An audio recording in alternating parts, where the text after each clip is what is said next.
So we have another instance of someone going on the internet and giving a lot of medical advice, even though they have absolutely no experience in the medical field, and they say it to like 500,000 people. I'm afraid to even look to see how many videos views his video has at this point. Anyway, but Candace Owens recently welcomed her second child, which congratulations to her.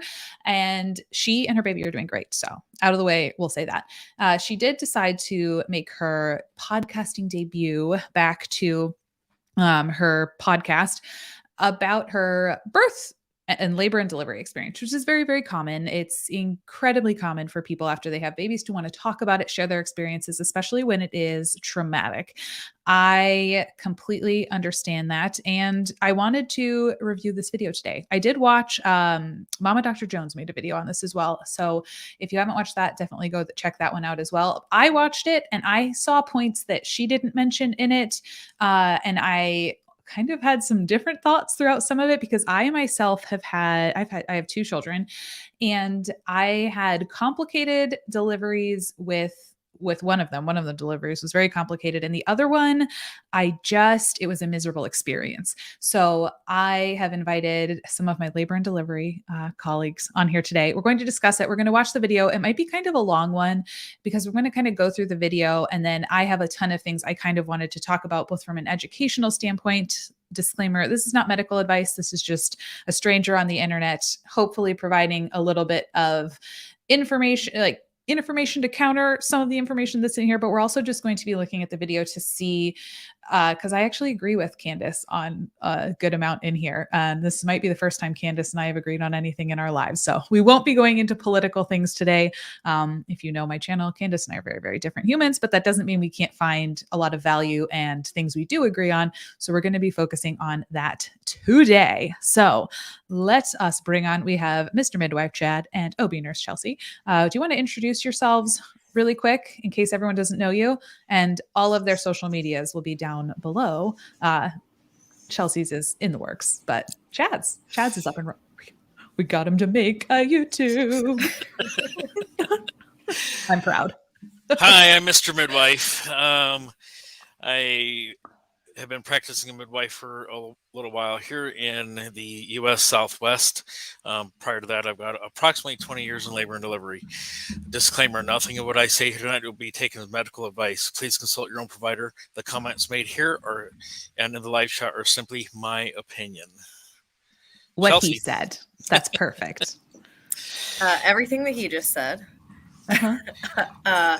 I'm Chelsea. I am a labor and delivery nurse. I have about 9 years of experience. I'm also in school right now to become a CNM. Yeah, that's it. I also do postpartum. I do labor, delivery, recovery, postpartum. So I do it all. Yes, indeed. And CNM is Certified Nurse Midwife, in case you are unfamiliar. So let us, and I see all sorts of wonderful friends in the chat. Hi, Rogan P, Nurse Scott. Hello, hello. Mama Nurse, you actually have a link to this if you want to come and join and give your thoughts, but absolutely zero pressure. I gave you approximately 7 more minutes of warning. So do with that what you will. It was very late, and though I was like, oh, duh. Chad was actually the one. He's like, oh, are we joining? I was like, that's a good idea.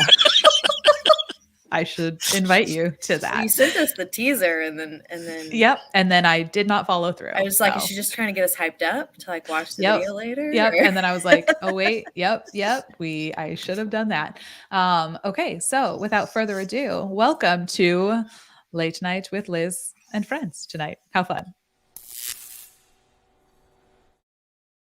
Okay. Let us dive in. Chat, as always. Let us keep things as, let's just keep it on just kind of what we're seeing here. We don't need to get into political debates in the comments.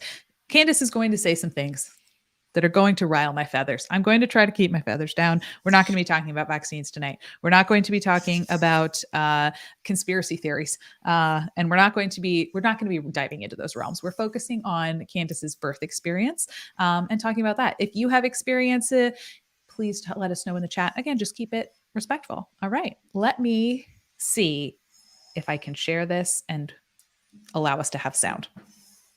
It will be a momentous occasion if that occurs. Okay, there we go. Here we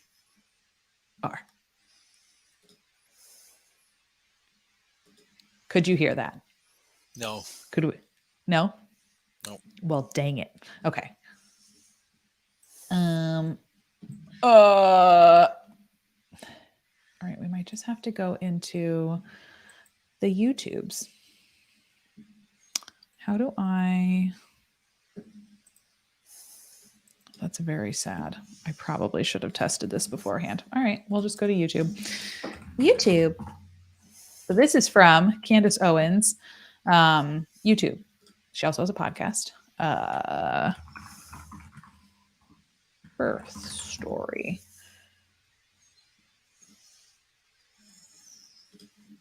So she has in this, we'll try to bleep out. She does list people's names, which is why I had cut down the video a tiny bit. But Chelsea's going to have to be the calming voice this evening. Yes. Yes, indeed. I do believe that is going to be true. Let me see. Actually, nope. I don't have anything else. Dang it. I'm so annoyed. Okay. Present screen. Where does it let me? Share screen. Please hold. Do either of you want to give any of your experiences momentarily? Why I frantically troubleshoot. So I've been doing this, like I said, for about 20 years or so, and I have seen GBS positive babies get really, really, really sick. I don't recall having ever seen one die, but I've seen them get really, really sick. And all it takes really is 1 or 2 doses of IV antibiotics when you go into labor to rectify that problem. It's a really simple thing. And do you ever see outcomes negatively? Have you ever seen like anecdotally outcomes from getting the antibiotics that ended up being a bad situation? Or not usually. I mean, our go-to is penicillin G, Pen G. That's our go-to. You get that 1 dose every 4 hours. If you're allergic to penicillin or one of its derivatives, we could give you clindamycin or gentamicin or the other mycins, which usually covers it nicely. But yeah. Yeah. Disclaimer, I've never worked in labor and delivery. I have had patients who have then had it or had babies who ended up having Group B Strep, which is abbreviated GBS, which makes me, which I always get confused with Guillain-Barré because I deal way more with that than I do with this. But let's see. Okay. Can we make this smaller or bigger? Thanks for bearing with me, guys. This was not how I wanted it to be, but it's how we have it. So I guess that's fine. Can you hear this? I can hear it. Did you get noise there? Yep. Okay. So that's how we'll just do it. Okay. Let's skip ahead a tiny bit because she is going to talk a little bit about, we don't will not cover. I'm going to kick off this first episode with my birth story. I'm going to tell you all about how it ended with the hospital threatening to send child services to my front door and to charge me with a misdemeanor. Yeah, I know that's a very, very Candace story, especially those of you that are following me on social media. You know that I am just very plugged into what I believe to be the medical mafia. And I know that sounds extraordinary, but I think that in the post-COVID era, people are realizing that there is something sinister that seems to be underlying the medical community. So I want to give you the story because I agree with that too. It's called absolutely. It's called the fact that our hospital systems are made to make money. So she and I immediately agree on something. I'm like, well, there we go. We already agree. And that does sound like a terrible way to end your labor and delivery experience. No one wants to leave that with a misdemeanor and threats. Like clearly her experience has not been good. And that is never good. If you don't know who Candace Owens is, she is is she a political commentator or just a commentator?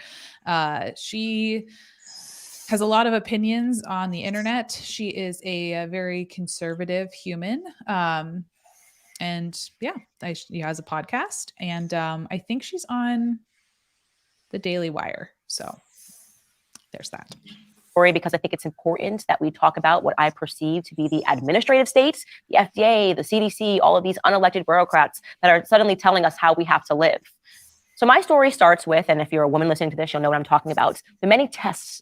Or any pregnant person. That you have to get while you are pregnant. One of them is for Group B Strep, GBS, right? They say, we're going to test you for GBS.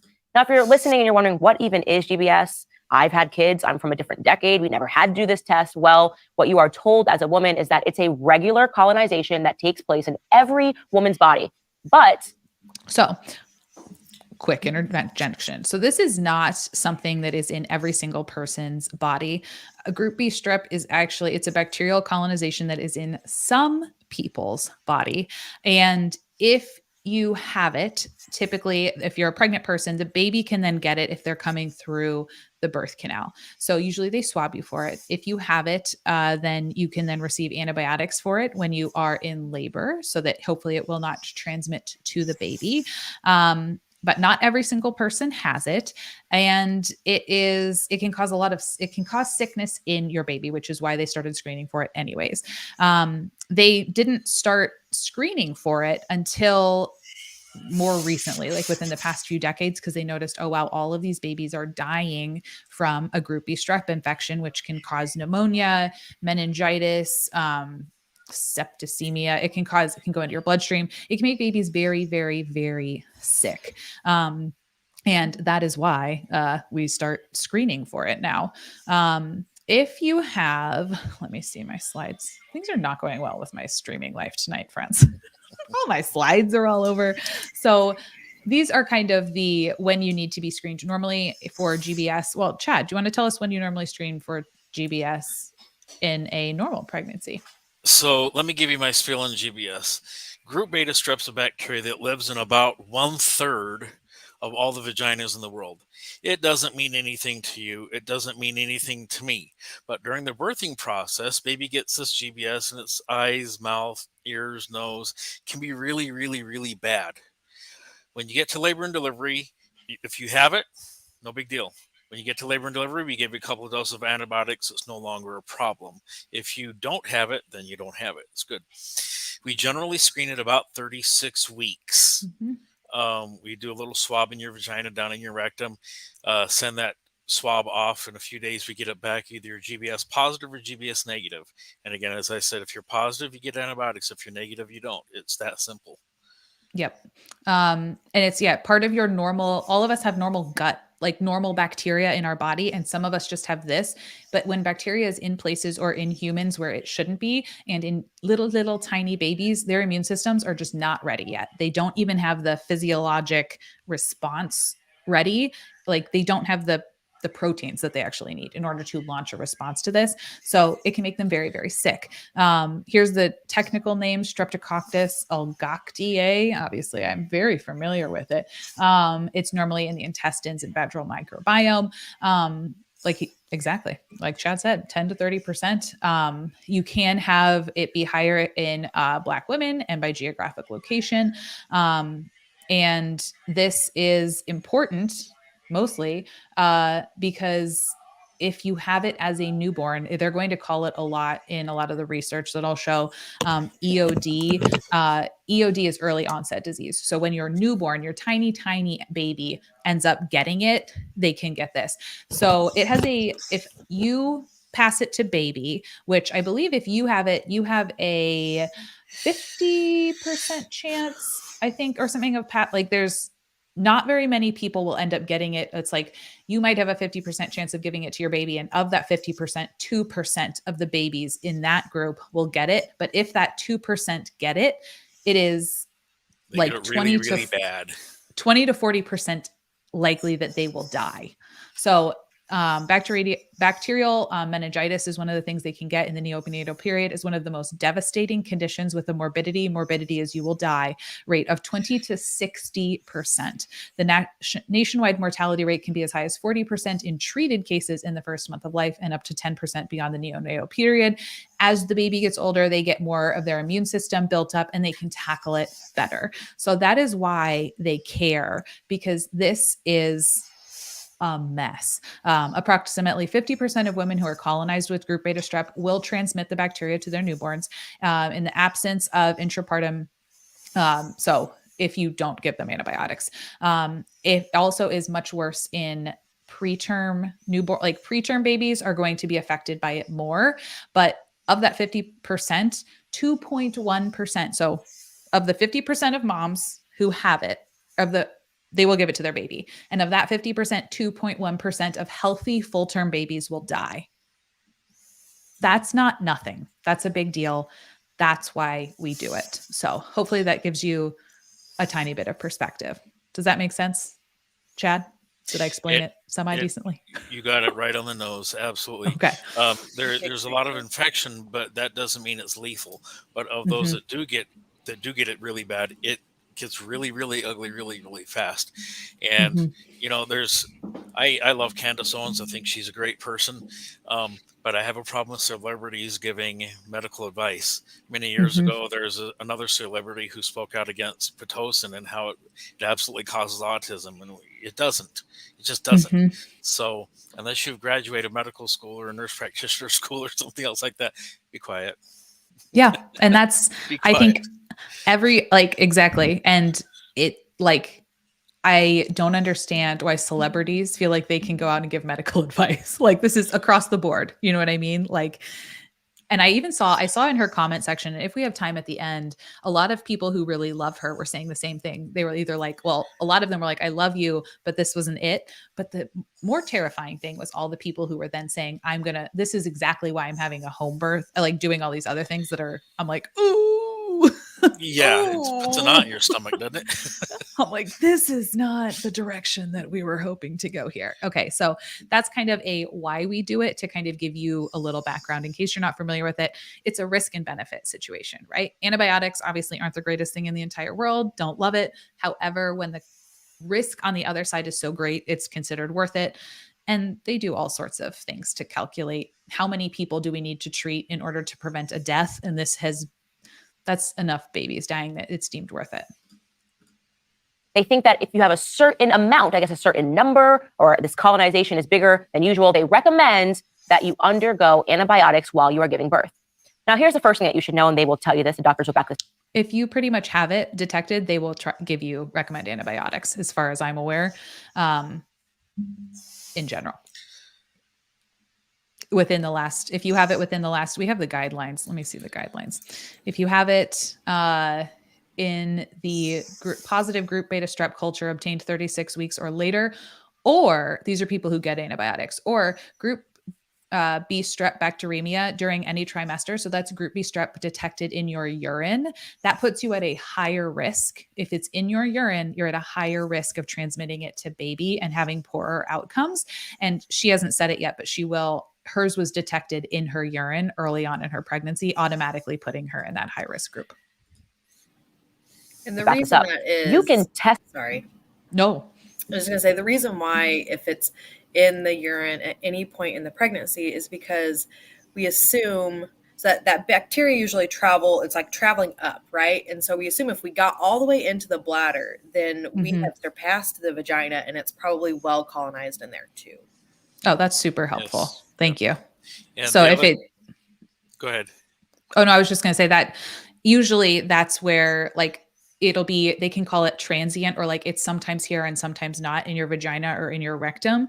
However, that would make a ton of sense. If it's already gotten into your bladder, and your bladder's harder to get to, right? Because the further away into the body that things are, it's harder to get to. More things should be able to attack it. Vagina and rectums both have holes, easier to get to. So that's an easy way to think of, how far into me has this traveled? Right. Does it have a hole? And then if you've ever had a baby who was who's born GBS positive, got sick from GBS, we treat you regardless, just because your high risk factor is already there. Let's not take the chance. And personally, I've never given birth to a baby, but I do have 6 kids.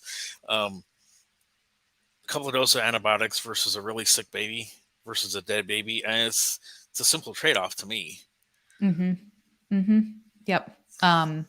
Yeah, I think, and babies are one of those things, like labor and delivery, they don't take a lot of unnecessary risks. You know what I mean? For this exact reason, because this is supposed to be a happy thing. And yeah. Test positive for GBS on a Thursday at 2 p.m. Come back and take that test at a Thursday at 6 p.m. and you won't have you can test negative. So it's just, just to make sure we're going to test you for this. It could go away within a couple of hours and you might test differently. But if you test positive even once, they are not going to retest you and they're going to recommend that you go on an antibiotic course while you are giving birth. Do either of you know why you would all of a sudden test negative? I would assume it's that you just didn't collect. It's not as colonized in that moment that it would trip positive. And or that is true. So bacteria counts, flora counts wax and wane. They come and go. They're a little higher, a little lower. But to her point, if you're positive now and then negative later, and it's not 2 hours, it's hours and hours later, you can test negative. But who's to say hours and hours later you're not going to test positive again? Mm-hmm.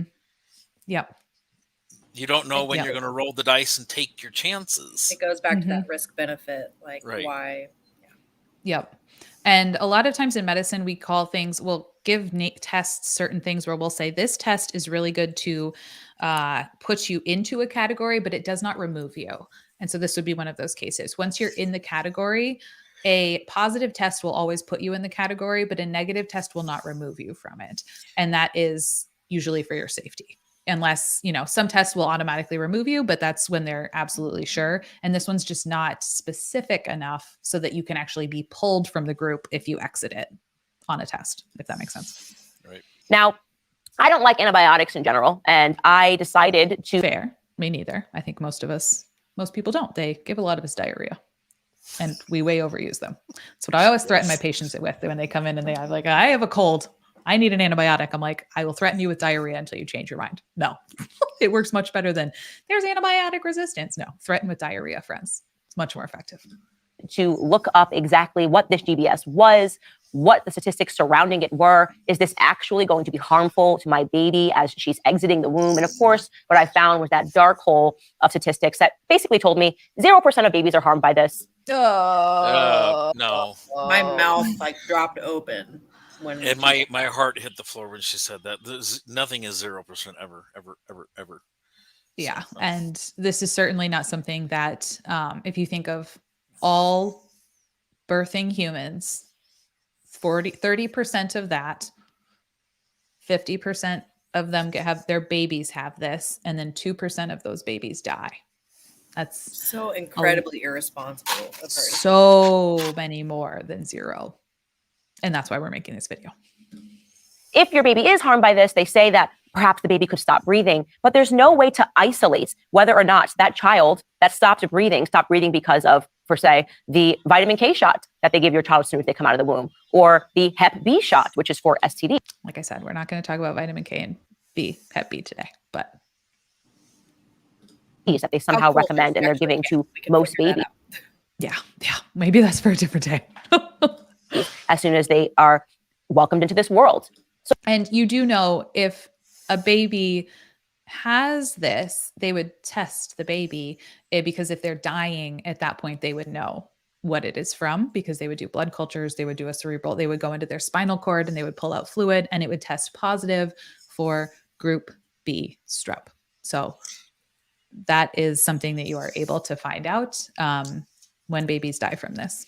And doing those, doing blood cultures or a spinal tap on a baby isn't fun for me. It's definitely not fun for the baby. Isn't it a better trade-off to just get a couple doses of penicillin in the IV that you already have hanging?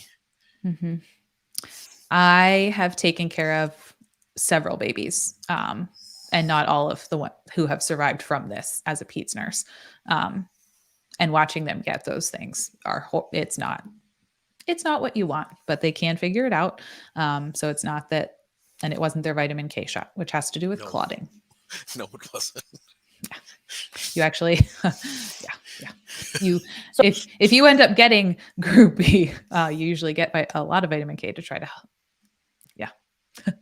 help you because you're bleeding all over it. It's not good. So for me, I go, this doesn't really make sense. Okay. And I do not want to take antibiotics.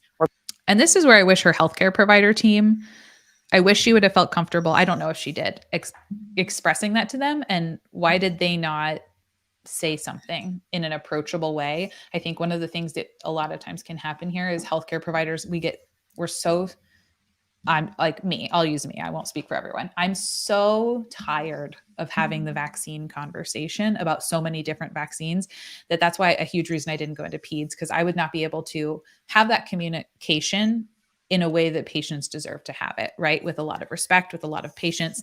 So maybe whoever she was talking to was just really frustrated, like, oh, I don't want to have this spiel again. But I think being very cautious as people who ever talk about this, that you need to meet people where they're at, and coming at them defensively is never going to help, even though your jerk reaction is like, oh my gosh, you know what I mean? Like, it's just never helpful.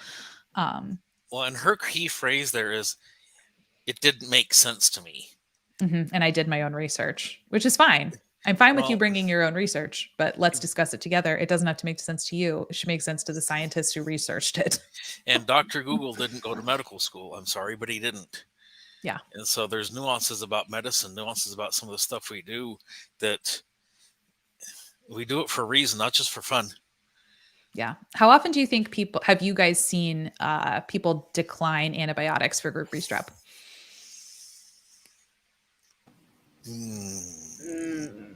Once, maybe twice in my whole career ever. Yeah, Okay. like I So can't not think like of a super specific common. scenario. Maybe like once. Okay, good. I hope more people don't after this. I saw a lot of comments and it was like, I'm about to have a baby. I'm glad you told me this because this is something I'm going to consider. I was like, please don't. What does happen a lot is there's not time for antibiotics. That happens. That does not happen. frequently. Yeah. But people flat out declining the antibiotic therapy, no. But you know, you look back 75 years, 50 years, infant mortality in this country is down because of things like this. Yep. Because of things like this, because we finally figured some stuff out. We know what we're doing, at least to some degree. Babies don't die because of GBS anymore. They just don't do it because we figured out that a simple couple of doses of antibiotics helps. It does the trick. Yep. So very, very effective. Or be on a course of antibiotics while I'm giving birth. It is my personal choice. It was my personal decision. That is the backstory that you need to know leading up to. And I have honestly no problem with her declining it because that is her personal decision. I have a problem with her going onto the internet and saying it to 500,000 people. Yes. That false information. Like I would have no problem if you went on here and said, hey, I didn't do this. I know the risks. Here are the risks. Perfect. But don't go on here and say that no babies die of this because that's just not true. Exactly. Leading up to this. Now I tested positive for GBS at about 14 weeks. And since you don't swab at 14 weeks, it would have to come up in a urine sample, which automatically, like we said, puts her at that higher risk. You leave a lot of urine samples when you are pregnant. They're checking to make sure, are you hydrated? Do you have a UTI? Are things popping up? And this will always trip because it does put you at a higher risk of giving it to your baby and your baby having early onset group beta strep issues. And the doctor said, we do not, give you another test about this. I have no idea, is what I mean to say, whether I am GBS positive as I'm about to give birth. So the day, because like Chelsea said, it doesn't matter. We can assume that you already are colonized with it. You're at a higher risk. It's for your safety, which it doesn't sound like that was explained to her, which is unfortunate. Well, yeah, once it's in your urine, you're committed. Yep. Arrives, and I have, ladies and gentlemen, a perfect birth. My daughter, which is great. I'm happy for her, but that's not everybody's experience. But I am happy that hers was happy. And it's a very cute baby. Have you seen her baby? No. Oh, she's stinking cute. Out in 2 pushes. I similarly had a perfect birth when I was pregnant with my son. I just do pretty well with pregnancy. I'm comfortable during pregnancy. There are no medical emergencies or any interventions. She's beautiful. She is a healthy 7 pounds and 3 ounces. And mom is exhausted. As you guys know, that it's exhausting to give birth. It's exhausting. And I do want to say that I think I've seen a lot of my own patients fall into the trap of my other pregnancies were fine. This one will be too. That is a very common mentality, especially, or with all patients, really, especially like young people, oh, this would not happen to me. I would never get this. This would never happen to me, or this would never happen to my child. So just because you have maybe declined something previously and it's worked out doesn't mean it always will work out like that. It's exhausting to carry a child. And all I'm looking for is some sleep. So we get put up into our room where, of course, if you would like to stay for 48 hours, you can. And I'm under the assumption that if I'd like to leave earlier than the 48 hours, I'm also welcome to do that. Well, the first 24 hours in the hospital after giving birth are extremely stressful. And it almost at a certain point starts to feel like you're being pranked with how many. I could relate to that. That is relatable. A hospital is the only place they will wake you up to give you a sleeping pill. Yep. I can very, very much relate to that. And I'm bummed that someone should have explained to her how long she was supposed to be there. Like that should have been explained pretty early on. Yeah, So her key word in that was like, I assumed. Right. And it makes me wonder, like, well, like, did you ask, or like, did they not? There wasn't clear communication there, obviously. It seems like there was a huge lack of communication, like that she should have been told you're going to need antibiotics at birth as soon as she tripped positive with that urine sample. And then she could have had the opportunity to say, I'm going to decline them. And then her healthcare provider should have then informed her, that is fine. That is your choice. Here are the risks. I have to tell you about them. But again, my job is to provide you with information and your job is to do what you will with it. But we will want to keep you for 48 hours. 48. And this is why, because we want to watch to make sure the baby doesn't develop this, so that the expectation was there. Because a lot of frustration in healthcare, I think, comes from unmet expectations. And it sounds like this was the first, well, not the first, but one of the big miscommunications. On the flip side, I will say, obviously none of us were there. We don't know the conversations. We have talked many times about how patients don't always hear us, right? So we don't know that it wasn't explained. And she seems like she was already like hot on it, right? So when you're a little bit turned up, you don't hear as well either. And so there's a possibility that it was mentioned and that it just all the way through. So absolutely. And it's possible she may have been this feisty in the office. And if you're this resistant to communication in the clinical setting, I can't talk to you in the hospital. Yeah. And this is good. I'll keep being on her side because I think everyone knows she's not my favorite. And so if you can be critical of it, that makes it better. Because then people know I'm not just saying it because I don't like her. And she is one of my favorites. I love her. Exactly. So, but sit down and even your favorites can say things that are silly. Yeah. Even your favorites. So if I seem like I'm giving her a lot of flack, it's because I do not want to come off like I am attacking her for that. So that's why, because I'm trying to give her the benefit of the doubt here. How many times they knock on the door. I'm a big believer that all a mother needs after giving birth to a child, the most important thing, rather, not all she needs, depending on how the birth went, but the most important thing is sleep. I agree. Could not agree more. You just need sleep after you have a baby, and we don't do this very well at all. Well, we don't do it at all. And now this comes from me being a provider. I have no idea why for the first 6 hours after we cut the cord, get the placenta out, and everything's done, 6 hours, we don't need to be in there. We don't need to do a thing. Mom can sleep. Baby can wait. 6 hours, we don't need to do anything. Unless people want that. I mean, I saw some comments in people who had C-sections and they were like, I wanted my nurse in there all the time because I couldn't move.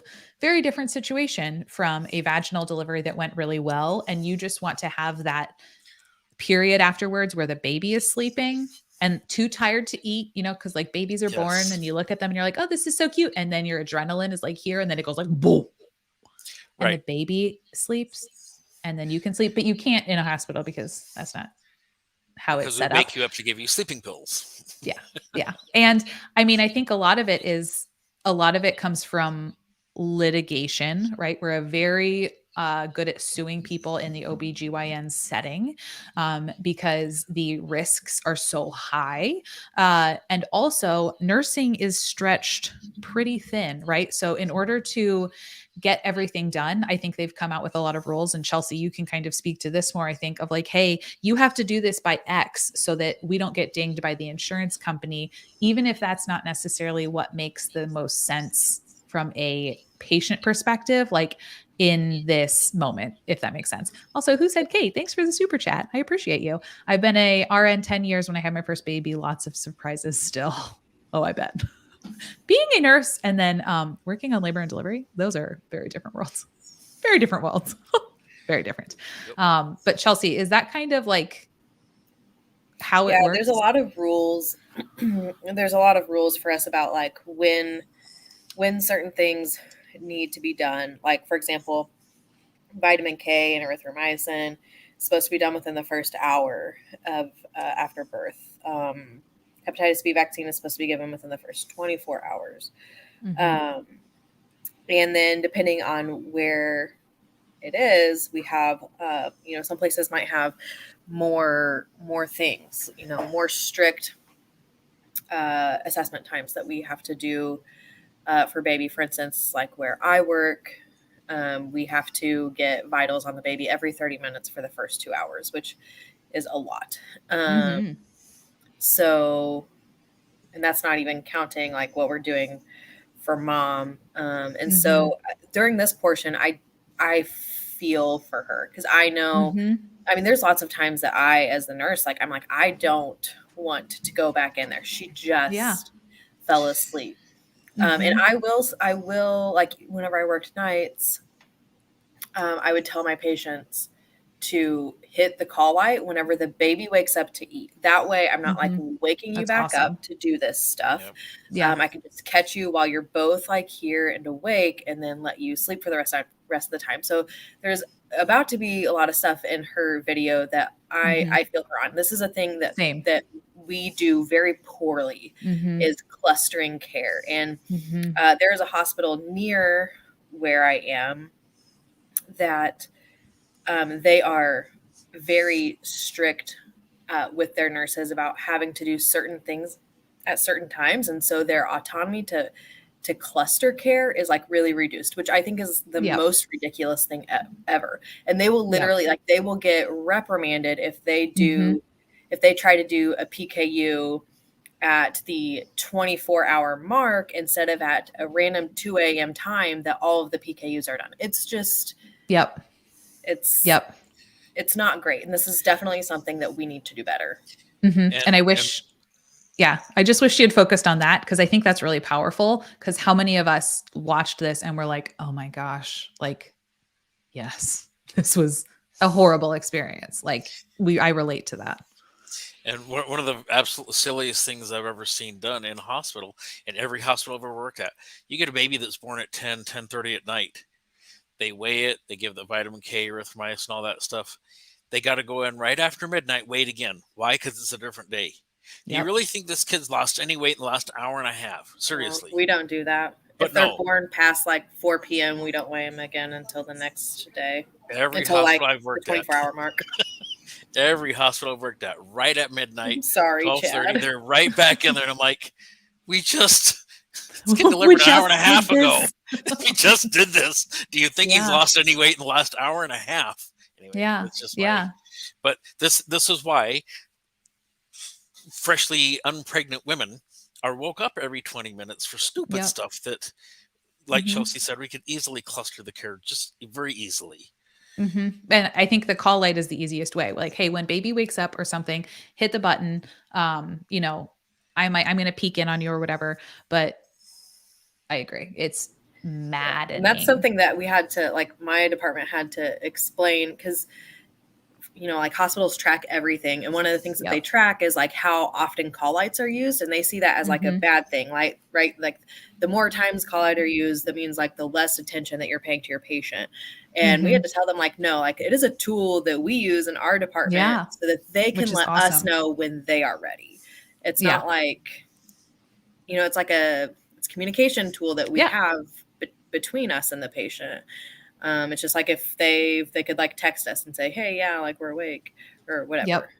Exactly. And I, with my second, with my first, I delivered in 2 different hospitals and the first one was very good about that. It was that exact same thing, Chelsea, where they were like, hey, you call me, and we'll like work on it. And I actually got to sleep the first night. Like it was great. Second baby, it was very similar to what she's about to describe. And I did go a little bit nuts and I did overreact about some things, but it was, they came in and they had to do a bath and it wasn't like her fault, but like they had to do a bath at exactly 24 hours of life, which happened to be when I had just gotten her to sleep. We had literally been up for like days. Cause it was just So I understand what she's about to say because I feel it. And I have also kind of lost my mind. Your body has just done something that is incredible. It's true. You are rightfully tired. And if they could not knock on the door and let mother and child sleep, they will be better for it. But you are not allowed to sleep in a hospital after you've just given birth. So or at all, no matter what. You're not allowed to sleep in a hospital. You don't get to have surgery and then recover and feel better without being woken up. Promise you, it was knock, knock. The nurse at the door, and she says, we've got to check your child's vitals. Great. That's a good thing, by the way. I think that's a good thing. You want to make sure they don't have a temperature. And they go, oh, baby's good. I promise you, 15 minutes later, it's knock, knock. We have to check your vitals. I'm thinking, okay, well, it would have been great if you could have done this at the same time. I agree. We should do it at the same time. And this happens about every hour. It feels at least like every hour. Maybe it's every 2 hours. They just keep checking on the vitals of mom and the baby to make sure nothing has changed. And they knock, knock. We're here to weigh the child. Okay, well, I just gave birth to her maybe 5 hours ago. Kind of seems strange. You need to check her weight again, but all right, that's fine. Knock.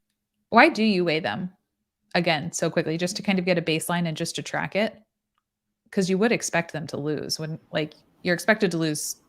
You can lose up to 10% of your body weight within the first week. You just have 2 weeks to gain it back. It helps us to get an idea of like the trajectory that the baby is on. Like we'll weigh it 24 hours.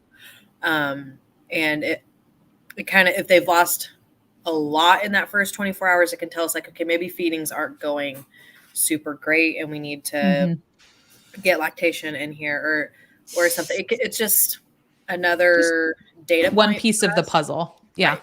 So you can kind of look at it all together. That makes sense.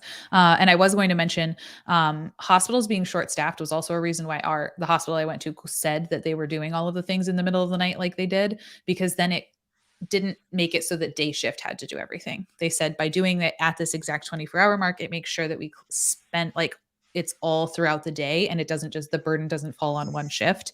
So I'm not saying that's right. I'm just saying that was their excuse. It might have just been an excuse. But I was not necessarily the nicest, and I apologize to those humans. I was so tired. Knock, knock.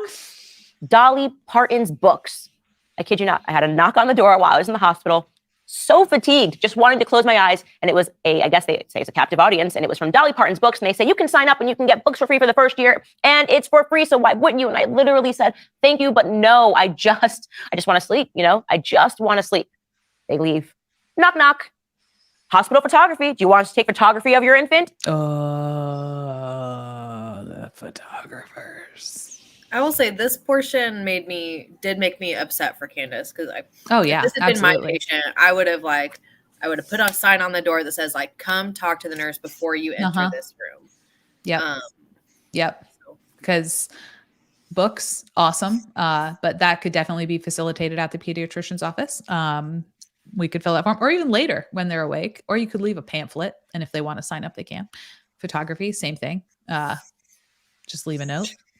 Or you could do it an hour before discharge. I mean, there's as part of the discharge process. Exactly. Like this does not need to be happening all right now. No, mom just wants to sleep. How many people can I say this to? I literally just need to close my eyes. Please stop selling me stuff. My husband's exhausted. I'm exhausted. My baby is exhausted. They go away. And you're not thinking straight when you're exhausted. I should also say that. You're not thinking straight. Knock, knock. We're here to test the baby's hearing. And at this point, I remember thinking in my head, I can guarantee you that my child can hear because every time you knock, she's jolted from her sleep. But nope, we have to check to make sure that she can hear right now, 2 days, a few hours after she's arrived, because I don't know, I guess there's something different that can take place. I mean, the last I checked, I don't believe that people that are not even a day old can be fitted for a hearing device. What difference would it make? Okay. So hearing checks are part of the whole newborn screening experience in most states. They check that can your baby hear? They do the newborn screen, which we'll talk about later, which is like a blood test. And they also most states check their pulse, like how much oxygen they have in their blood, in their hand and their foot, to make sure they do not have a congenital heart defect. And those are in place to screen babies. Everyone gets it and they get them in the hospital so that all babies, as many babies as possible, can get tested. Hearing screens are annoying. They take a little while. They're in the hospital, but they do them in the hospital because some people do not go to the pediatrician. I have had many families come in and they have not really been seen by a pediatrician for, they would bring their babies in and their babies were many, many, many months old. And it wasn't until something was going a little bit wrong that then they brought that child in because they didn't have access to a car or for many, many reasons. Not all children go to a pediatrician. And so this is just to try to be a catch-all of like, hey, we want to know soon. Also, the sooner you know about things like hearing impairments, anything like that, the more you can do about it. She says like, oh, you can't have a hearing device. Yeah, but you can start getting implemented right away with teaching parents how to work with a child who is hearing impaired. You can start learning sign language. That's going to take you a minute if you don't know how to do that. You can start getting plugged in with that team. You can then go to further testing to figure out how severe is this. This isn't something that they want to take a chance of you going home and missing or not following up on. And that's why they do it in the hospital. The things that are really, really, really important, they try to do before you go home in case it's a baby that isn't going to be receiving regular medical care. Yep. You're here. It's now. We have a captive audience. Let's just do it. It's about equitable access. If we can do it now. So loss to follow-up is a real thing. Yeah. Loss to follow-up is incredibly, incredibly common. It make to allow a mother to sleep and to instead perform that test, I don't know, a week later when she's at the pediatrician. Because not all babies get to go to the pediatrician a week later. But nope, they consider this necessary. Knock, knock. There's a woman that comes around with postpartum forms. And the irony is they have these scales asking you how you're feeling, right? So from the first 24 hours, they want to know how you as a mother and a parent are feeling to make sure that you're not a candidate for postpartum depression. Are you happy? Scale of 10. Do you love your child? Scale of 10. On a scale of 10.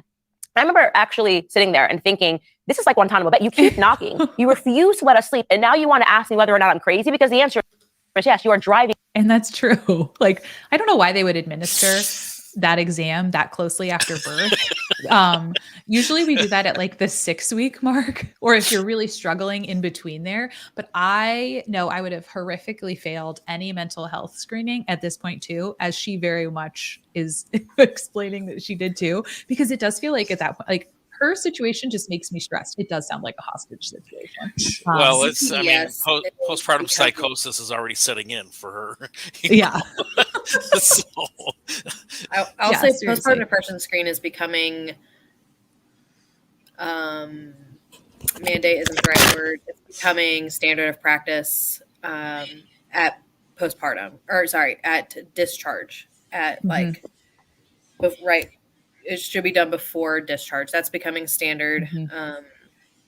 And that is it probably an insurance mandate that has also crossed over into primary care where we had to screen everyone for mental health. And if you did not do that at the appointment, you were not paid at every single appointment. So that's not something that usually your provider is doing. That's something that the hospital is being told by the insurance company. If you do not do this, if you don't screen this person who just gave birth for depression, even though it has zero impact on what we will do, because even if you did score positive, we would not give you treatment or medication. We would say, we need you to go home and sleep for a day or two, friend. We and do. Then if they score over a 10 on the Edinburgh depression scale, then we have to tell, like as a nurse, I have to report that to the physician, and then they will recommend to the patient, or they'll talk to the patient and ask them, like, this is what you scored. How do you really feel? Tell me about like why you scored the way that you did. And do you feel like you want to get on something right now, or what, then they have a discussion with the patient about what needs to be done, what the patient thinks, because some patients will be like, no, I think I'm fine. It's like, I've had a bad couple of weeks, or I've just had a baby. This is a lot. But it's not like, and I don't know how it was administered to her, but I've only ever, like, we have a piece of paper, we have a worksheet that I put like on a clipboard in the room, and it is just there for the patient to fill out at any time. And I just pick it up before discharge. It's not like you got to do it right now. Do this right now. Yeah. Oh, that's really helpful. Well, I'm glad you said something because I would assume that people, if it was me, I was like, I'm not giving you any medicine right now. Like, let's figure out your life. So that's interesting. Well, I'm glad they do address it. But again, the timeliness of it. Is this urgent right now? No. Driving me crazy. I want to take a nurse hostage right now. That is how I am. Probably not something you should ever say. I said psychosis, didn't I? Probably not something you should ever say on the internet. Oh, because you won't stop knocking and letting. Please see our our violence against nurses episode for more, because people do this. Is labor and delivery a violent unit?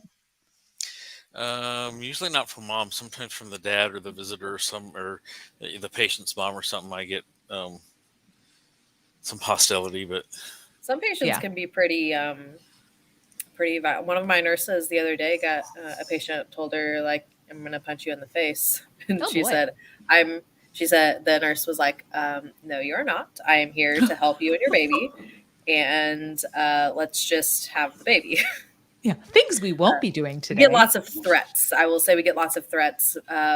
It's more rare to have a patient follow through on those threats. Oh, what a mess. Letting me rest. And I've communicated this over and over and over again to every nurse that's knocking. I'm saying, I need to sleep, right? My baby is perfect. She's healthy. She's latching. She's feeding. She's sleeping. Why must you keep knocking and driving me crazy? And that has to be infuriating. You know what I mean? Like to keep telling everyone. And I'm sure she started out nice. You know what I mean? Like, I just need sleep. Please leave me alone. And naturally, as that escalates, you're going to get less nice and a little bit more frantic because you are exhausted and everything is going well. And yikes. So the moment came. Now, my baby was born, by the way. She was born at nighttime at 7:30 p.m. So it was all the next day they kept knocking, and it was once again nighttime. And the moment came where the night nurse was coming on duty, and it was a woman named Deandra. She's going to say a bunch of names. This is why I had pre-cut the video to cut out names. Don't say your healthcare providers or your nurses or anyone who deals with you, their names on the internet, friends. That's not cool. I will never forget her. Very, very sweet woman. Very sweet. Seemed a little bit clueless, but. And then don't insult them. God. I know. Totally harmless. And I said, Deandra, I have one request tonight. And she said, what's that? And I said, I just need to sleep. I'm asking you to give me 4 hours uninterrupted. I've not slept for more than maybe 60 minutes at a time before I get another knock, another interruption. And she looked like she understood what I was saying and said, okay, I'll do my best not to interrupt you. I feel this is and that's all you can really say is you can't promise 4 hours. You can say, I will do my best to get you some rest. And I don't know if this nurse also gave her a heads up like that just might not happen.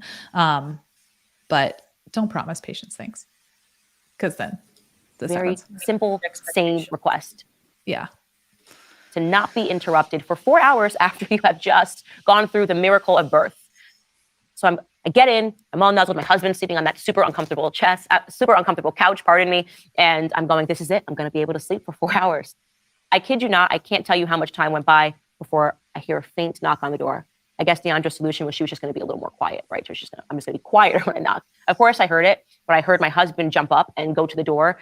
He was going to be a hero and he was going to intercept her. And she said something to him and she came inside. But I just resolved that I was going to sleep through whatever it was that she was doing. Maybe she was there for the vital check again. I don't know, but I was going to sleep through it. Maybe 5 minutes transpire and I suddenly hear my daughter, who is completely knocked out cold, start wailing at the top of her. And I mean, she's got a pair of lungs on her. She is screaming like I have never heard her scream. I mean, it's only been 24 hours since she's been alive, but she is giving it. I'm thinking the whole floor is going to wake up. My goodness, it's 2 a.m. in the morning. What are you doing? So I get up and I'm just like, are you kidding me? Like, what is going on? And I see my baby has been put on a scale, that cold scale that all babies hate. She's gone from being bundled up and asleep, and Deandra has taken her out of her swaddle, put her on a cold metal scale, naked. And of course, that'd make me mad. I would not be pleased. This is an unfortunate move by the nurse. Yeah, this is unfortunate is a nice way to put it. Yes. Again, like Chelsea said, the baby wakes up, let me know. You got to get up to the bathroom, let me know. If you're up anyway, let me know. Yeah. It's a perfect time to go in. On my unit, we called this, you break it, you buy it. It's not your problem. You get that baby back to bed. Good luck. That's not nice to do to people. Is not a nice thing to do, to wake up a baby whatsoever. So I feel very bad for her here. And of course, she starts wailing. And I just couldn't believe it. I thought to myself, you've got to be kidding me. You think that weighing a baby that is just over 24 hours old is a necessary reason to wake a mother up in the middle of the night? We're talking 2 o'clock in the morning. You thought this was a necessary intervention. But of course, every knock in a hospital is a cha-ching, right? This is what they're billing you for. Knock, knock. Take this medicine. Knock, knock. We have to push on your stomach. Knock, knock. So not every knock you get paid for. They don't get paid for coming in and weighing you. I think, like I said, I think that is driven primarily by it's triggered in the thing of like, hey, this is 24 hours past birth. You need to do this now. That is probably a rule at her institution. And pushing on your stomach is so that your uterus contracts after you give birth, or to make sure that your uterus is contracting so you're not hemorrhaging. So it is uncomfortable, but that is not a billable thing. When nurses come in your room, it's really not billable. Whenever something is scanned, like a medicine, that is billable. But vitals, weights, whenever a nurse practitioner, a physician assistant, or a physician is in your room, that is billable. But midwife, but when a nurse comes in your room, usually that is not billable. Nurses are not a money maker for the hospital. We are a cost, as well as CNAs, techs, all of that. So what they were doing when they came in, just to clarify, when they're pushing on your stomach, they're doing that because they want you to survive and they don't want you to hemorrhage and die. They're not doing that to make money. I wish I made money every time I pushed on tummy. I know. Why, you wouldn't see any of it, just the hospital does. Yeah. That's true. Exactly. Yeah. So. Knock, knock. Go for it. And just so you know, why do we smash on the uterus? Because you can literally bleed to death without having a single drop on the outside. Yeah. Your uterus can fill the blood. All the blood in your body's in the uterus. It's not your veins. It's not your heart. It's not your brain. You're dead. And not a single drop on the outside. Chelsea, chime in here. 110,000%. It's important. That uterus can fill up with clots in no time, and it's just bad news bears. Yeah. And you can bleed out. A patient can bleed out of their uterus in 8 minutes, which is terrifying. Yeah, absolutely terrifying. So that is not to. I think Candace probably has a bias against everything that the hospital does is to make money, but this is one of those that I think it's to save you. We would like you to live. And I haven't been too much in the chat because I've been watching this, but Pat said, unfortunately, when you have 3 to 4 couplets, which is a mom and a baby, or a pregnant person and a baby patient, you have to get things done when you can. Yes, try to cluster care, but not always possible. And again, the fact that we're in a nursing shortage does not help that. And that can make it really hard. I also wish she did not say her nurse's name. She's also going to give out her pediatrician's name, and that is not great.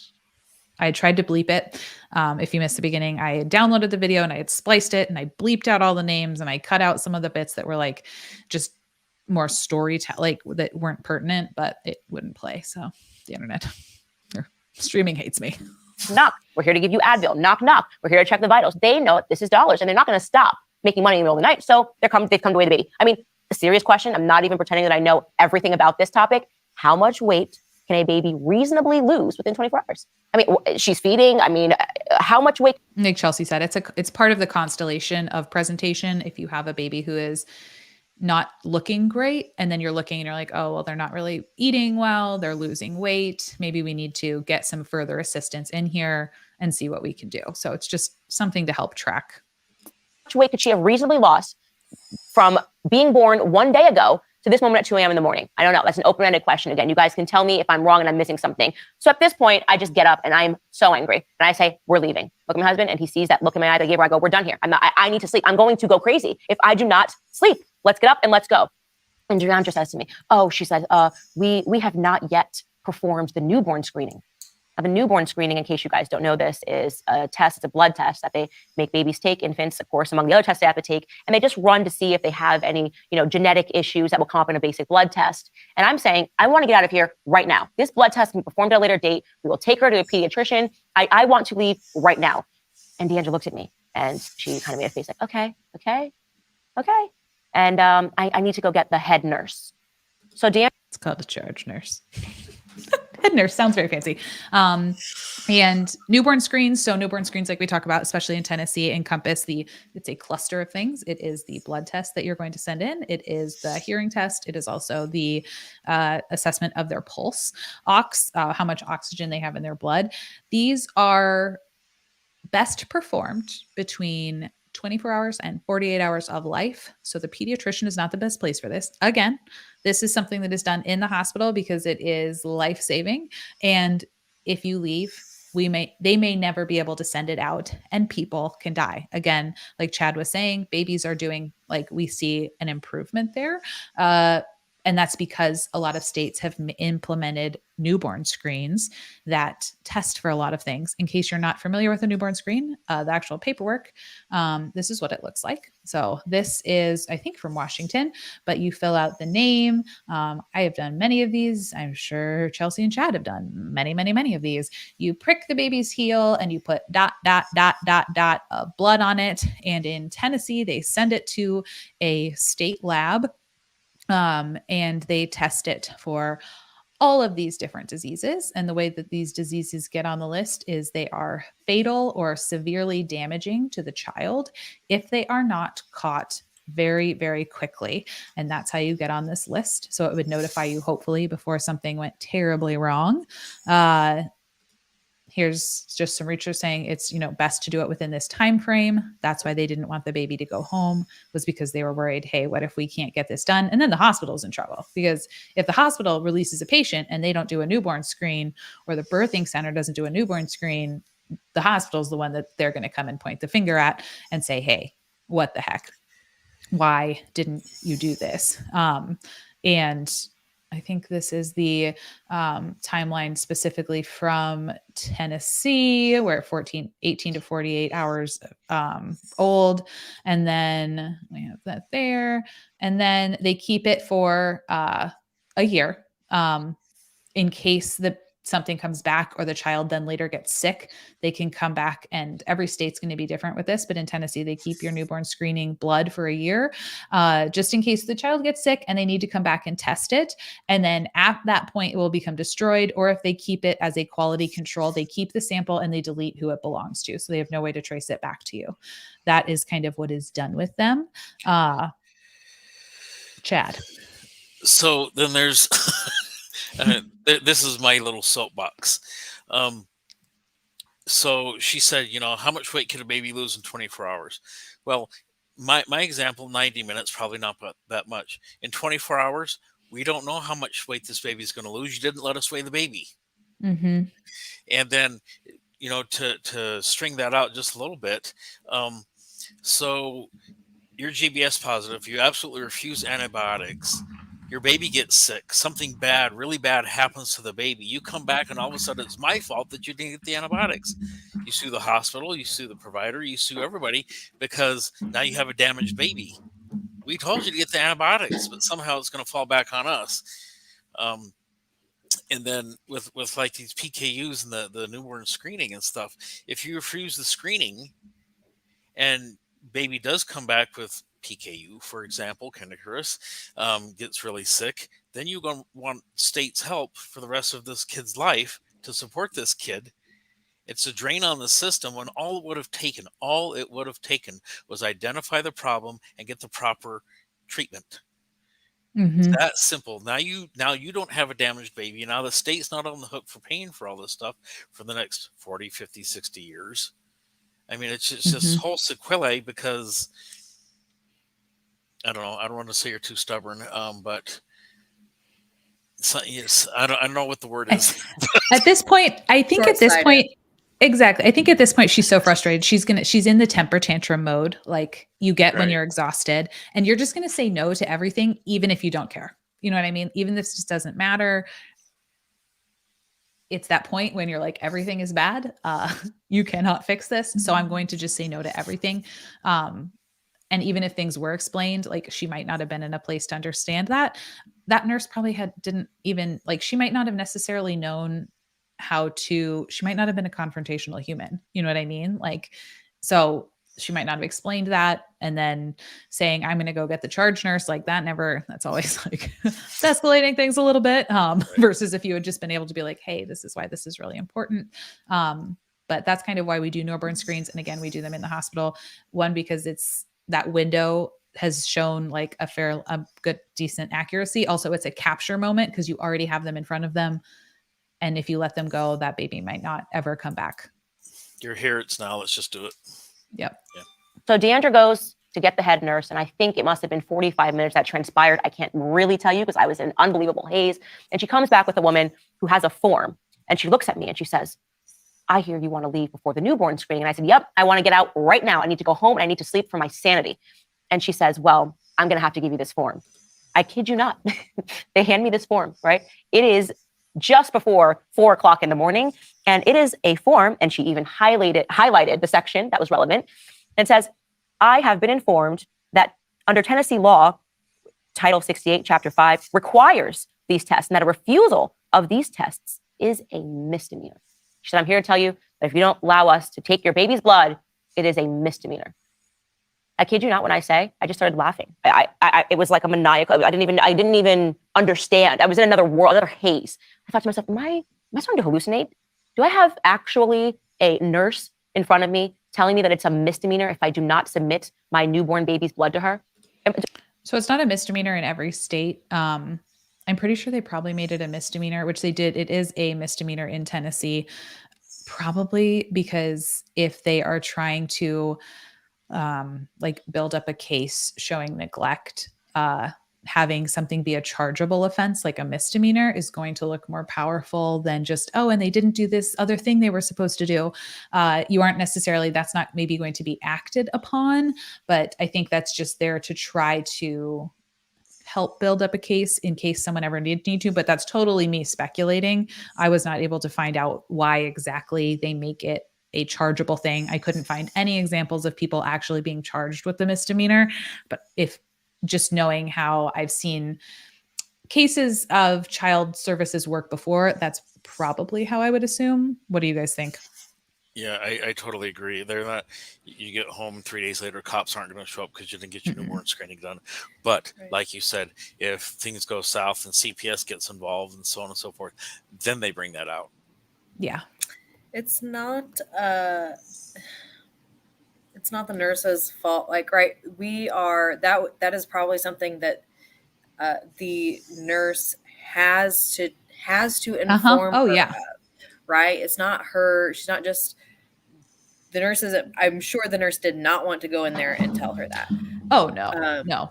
There's like a similar thing with paternity affidavits. Like, I am required by law to tell patients that if dad signs this piece of paper, if you guys are signing these pieces of paper and you know that he is not the father, that is a Class E felony. That I am required by law to tell you that. I couldn't care less. I don't have any stake in this right now. I am just required to make sure that you know that before you sign this piece of paper. Yeah.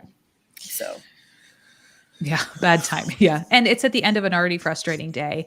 But yeah, and the hospital is going to make you show that, similar to what if you want to leave against medical advice, you have to sign all of these things. Like, the hospital is going to do whatever they can to cover their butt, because then the people are going to come to the hospital and say, why didn't you keep her? And you could be like, I can't force her to do anything. We gave her this. We told her that, these were the consequences.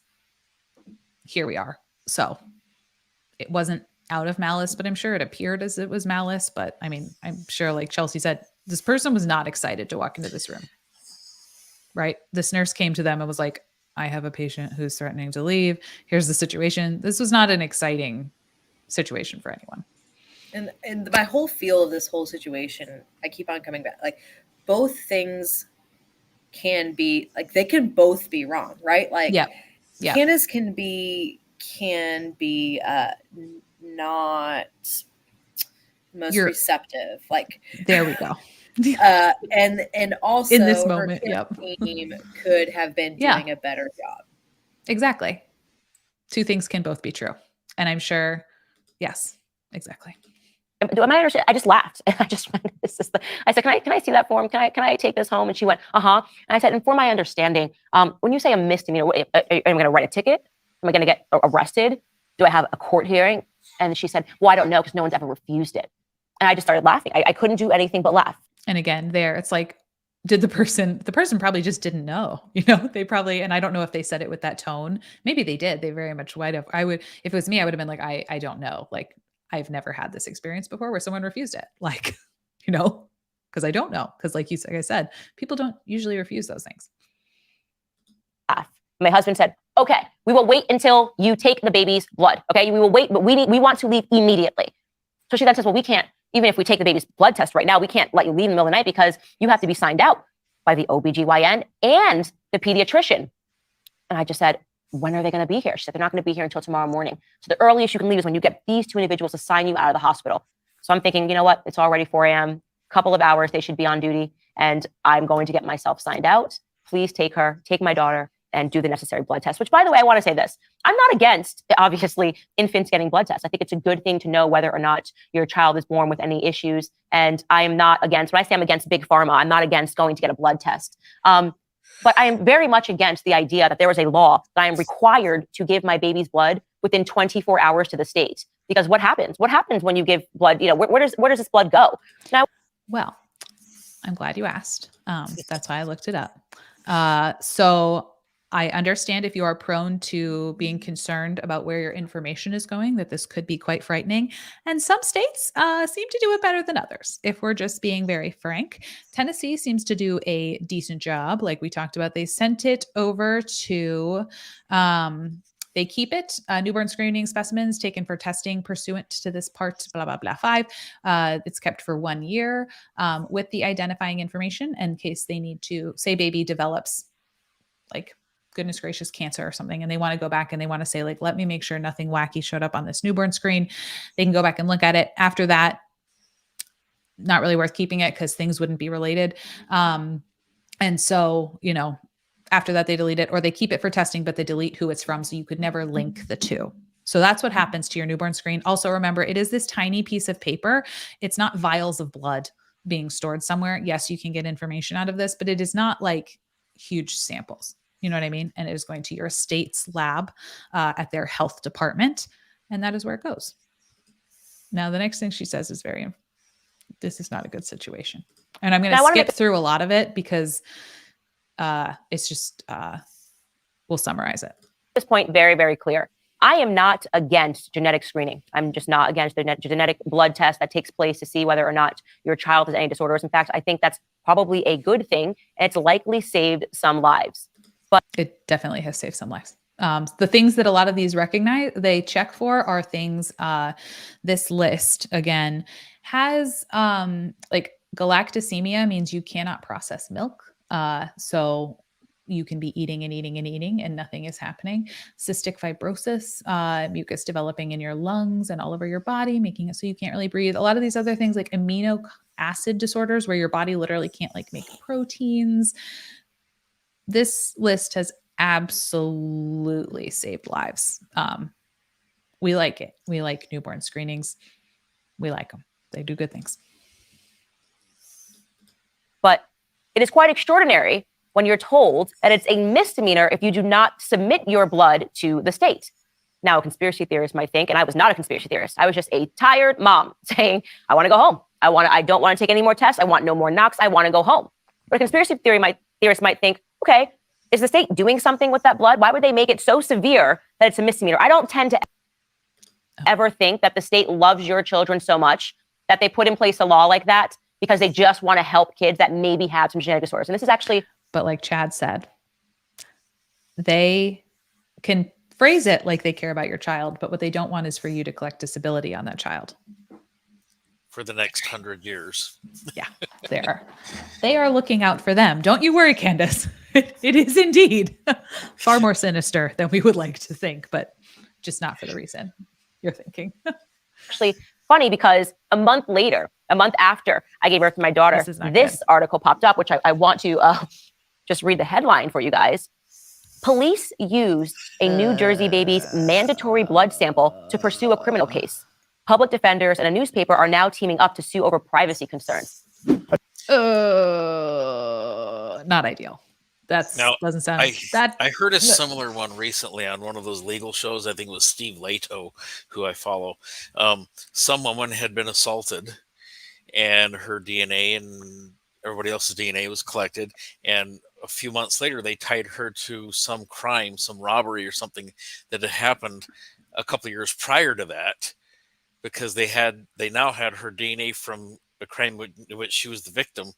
And there's a whole hubbub about whether or not this is the right thing to do. It's just like, so I get it. I understand her concern. I feel her.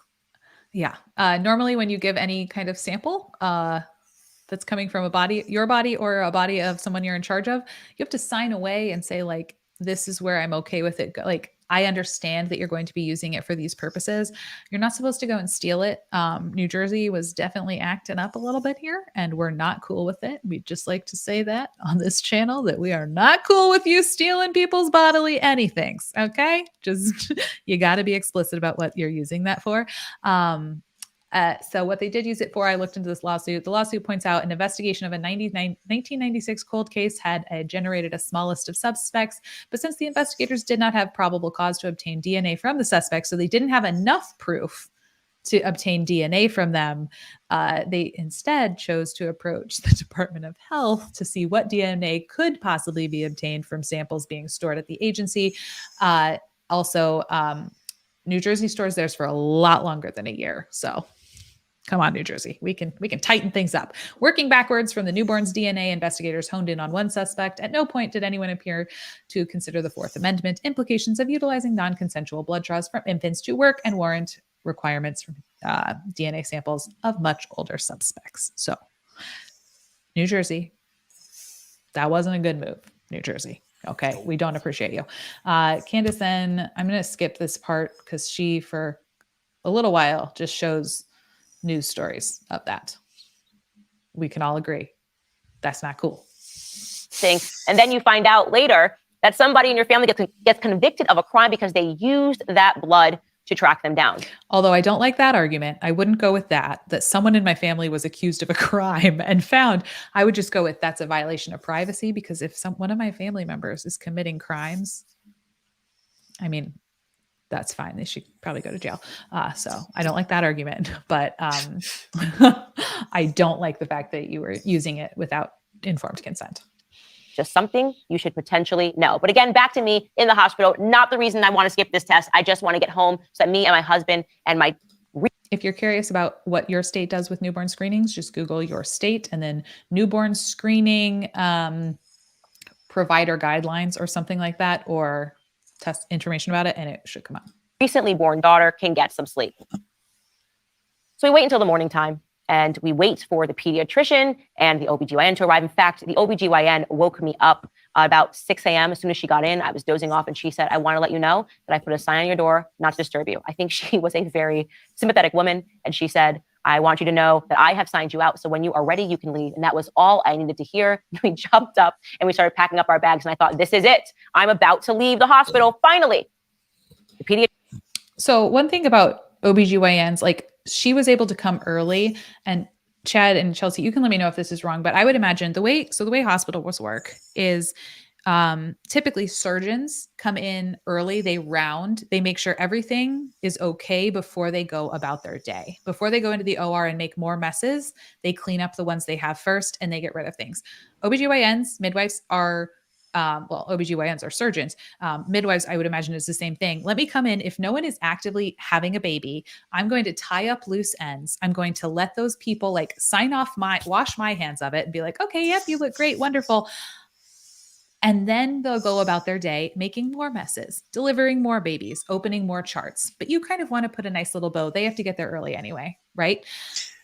If I round just after 7 a.m. See? Yeah. So and you wouldn't do that if something terrible was happening, or if you walked in and someone had a baby falling out of them, probably wouldn't do that.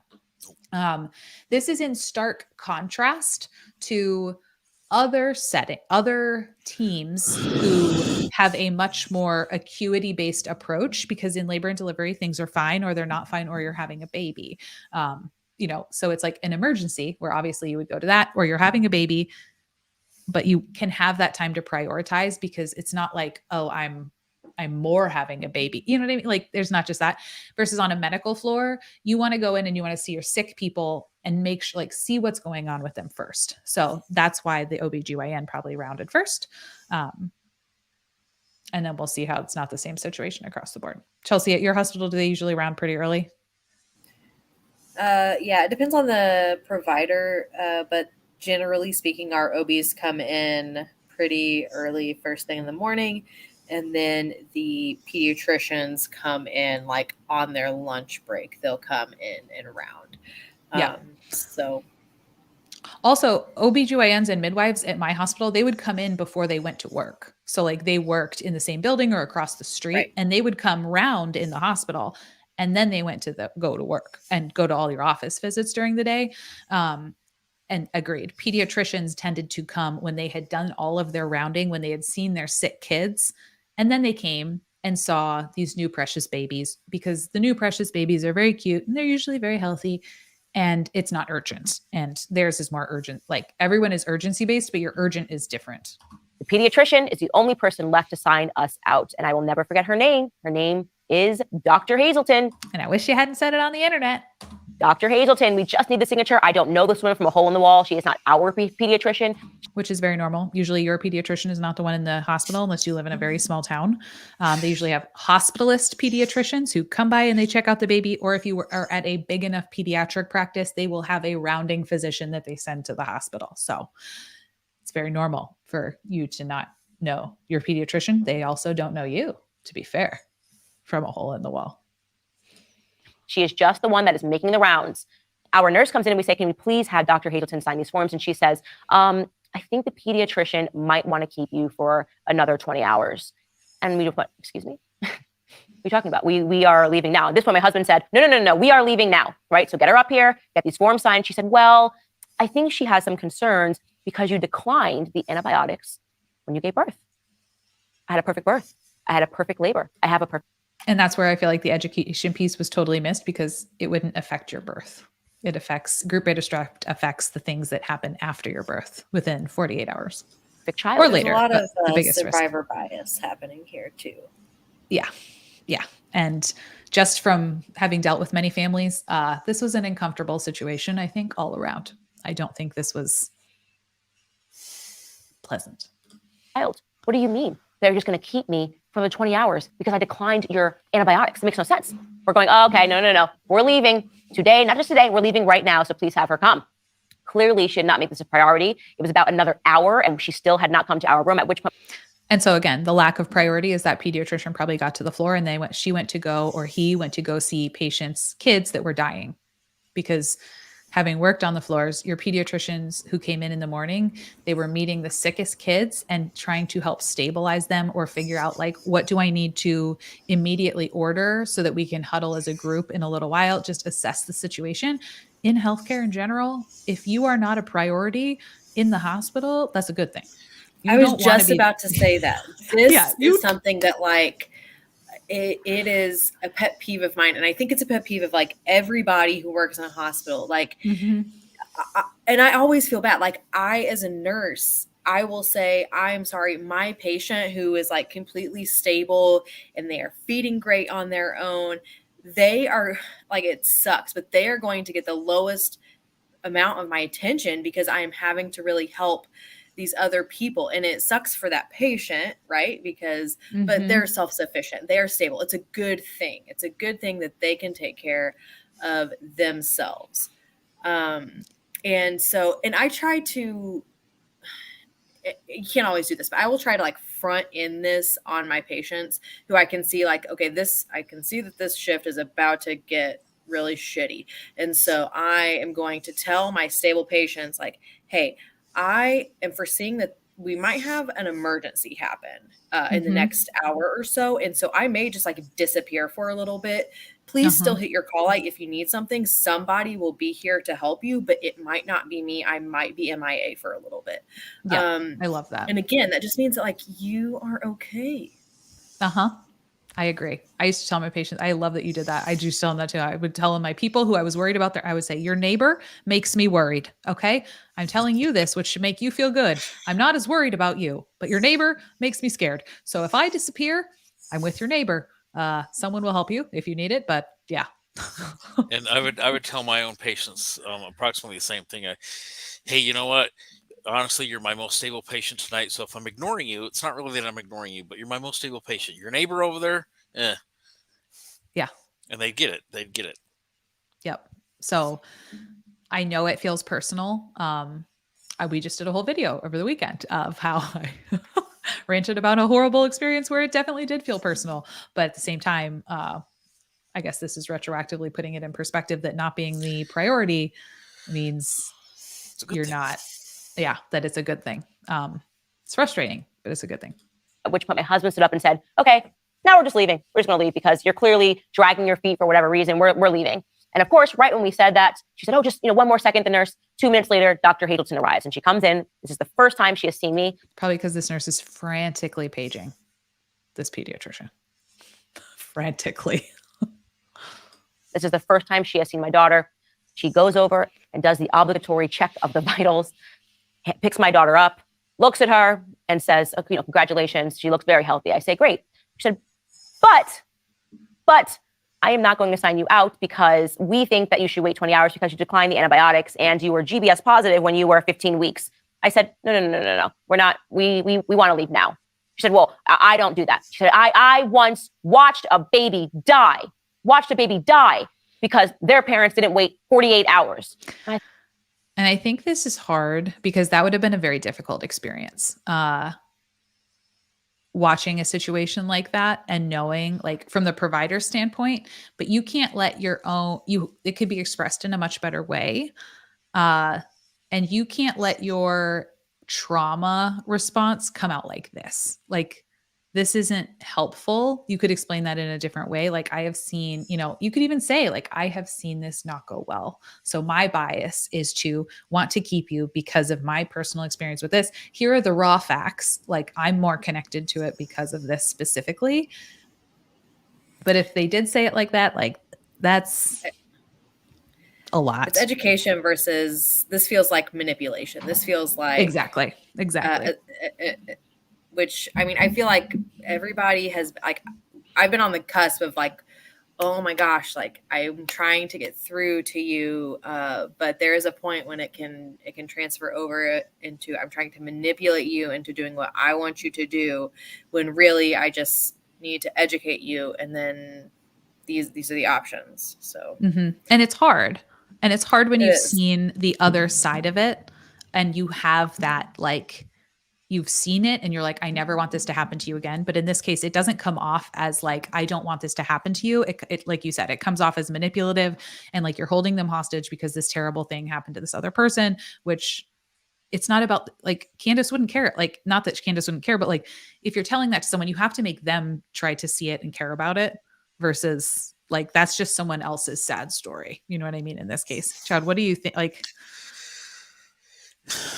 I can see both sides of the coin.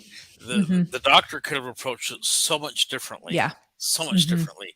But Chelsea, you can speak to, you've got someone who's doing fine. They're probably PIH. Their labs are trending up. They're doing fine. And then all of a sudden they whoop right down and they're seizing. Her pressure was fine. Her labs were fine. Now she's in a full-blown seizure and you're like, shit. 100%. Yeah. And fetal monitor strips, the same thing. Class 1, class 1, class 1, class 1, class 3, bam. Baby's hemorrhaging, flatlining. I've got no variability left. And it goes from 60 to nothing in a split second. And so 48 hours, that's the window that is best predictive of if this kid's going to get sick. And at 20 hours, 26 hours, 40 hours, 44 hours, 47 hours, we're fine. 47 hours and 30 minutes, bam, this kid crumps. Mm-hmm. Yeah. And that's what The I wish number they of had. times- Yeah. Go ahead. No, go for it. Oh, I just like I mean, like you were saying, Chad. Like I have gotten Mama Nurse put in the comments a few minutes ago that babies and moms can be and often are discharged at different times, right? Because we have a lot of times two different providers caring for them. Mm-hmm. Yep. And that happens in my facility a lot. And the number of times, like it's more than just a handful, that I have had an OB come in the morning and give discharge orders, and I'm waiting. I know the pediatrician is going to come in somewhere around lunchtime, and so I'll wait to do all of my discharge teaching and stuff until they're both there, because they're both going to go. I want to cluster that care. I want to do it all together, and so I'm just going to wait a little bit, and then I go and I do those discharge vital signs, and my mom gives me a pressure of 165 over 95, and I'm like, well, crap. And then I've had providers say, like, well, why were you even taking a blood pressure then? She was supposed to be discharged. And I just want to be like, but you're welcome. So if you see someone trying to die in front of you, like, yeah. Well, I do try to intervene with that. A couple of weeks ago, I had a patient that she had some high blood pressures and stuff.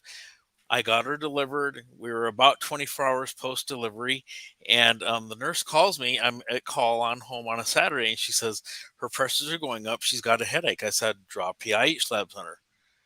An hour later, I call back. I'm like, what are we waiting on? Well, I haven't drawn them yet. I wasn't sure that's what you wanted. You know she's delivered, right? Yeah, I know she's delivered. I want PIH labs on her. OMG. PIH can develop 6 months. 6 months after you deliver, you can get PIH. So I know I delivered her myself. I know she was delivered. I want the PIH labs. She ended up being fine. She was, like I said, having headaches. Her pressures were up, etc., etc. But you don't know when they're going to fall off the cliff. You can't watch forever, but you can watch in the time frame that the good medical studies and that all the literature says is the time frame to watch. Mm-hmm. And so that's the best we can do. And babies crash quickly. So they go for most of my background is in peds, and of all the babies who I have all the kids and babies, but babies especially, they have no reserve, and they fight, and then all of a sudden they just go, and they can go from like playing and laughing and feeding and doing great to I am coding you within half an hour of like 15 minutes. I have seen babies go from being totally fine to not here. And that is, adults give you a lot more warning signs. You can see an adult slowly going, you're doing the thing where you're going, I'm going to get your blood pressure. That does not look good, my friend. Like a baby doesn't necessarily give you that. Right.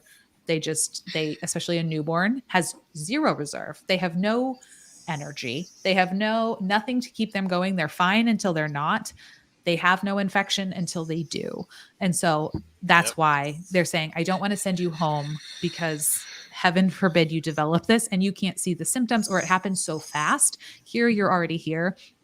And Noralia said, you shouldn't you be able to discharge mom, but hold baby for another day? Yes. I think they all wanted to go home together. But you can. I was actually discharged in my first birth. I was discharged 2 days before my daughter, but they actually let us stay on the postpartum unit because the NICU was full. They put us in a closet. And that's interesting. Something that I would have suggested probably in this situation as well. Why don't we discharge you? You are stable. Let's discharge you. If you are exhausted, why don't dad stay here for a little while? You go home for 5 hours and get some sleep, and then come back. You'll be feeling better. You'll be better rested. Then dad can go and have a shift. There are many times whenever a mom is like, I'm not, you can discharge me. That's fine. I am not going to leave my baby, which is fine. But it could have been a suggestion. We don't know that it wasn't. So, or at least then you're not having your vitals taken in the middle of the night if you're discharged. Yeah, discharged, even if you're border, they're leaving you alone. Yep, exactly. Yeah. And like you said, Liz, baby's happy, doing well. You go off to the bathroom, empty your bladder, you come back, the kid's coding. Yep. damn near dead. You're like, he was fine 10 minutes ago. 10 minutes ago, he was fine. What happened? Yeah. I have been in many, many, many situations where I have been in a patient's room taking care of them, their babies, and they were up, they were smiling, they were giggling, everything seemed perfect. I was getting their vitals, giving their meds, doing the things. Literally go one room over, and all of a sudden the monitor's going off in that baby's room, and we're coding them. Yep. Exactly. It is fast. And that's why. This is hilarious. Exactly 48 hours is what you want to take this to. Exactly 40 hours. If you were genuinely concerned that there was going to be any harm to this child, how did you arrive at 48 hours exactly? So what they do is they take all the information. They say, when does this happen the most often? Because we have to come up with a cutoff.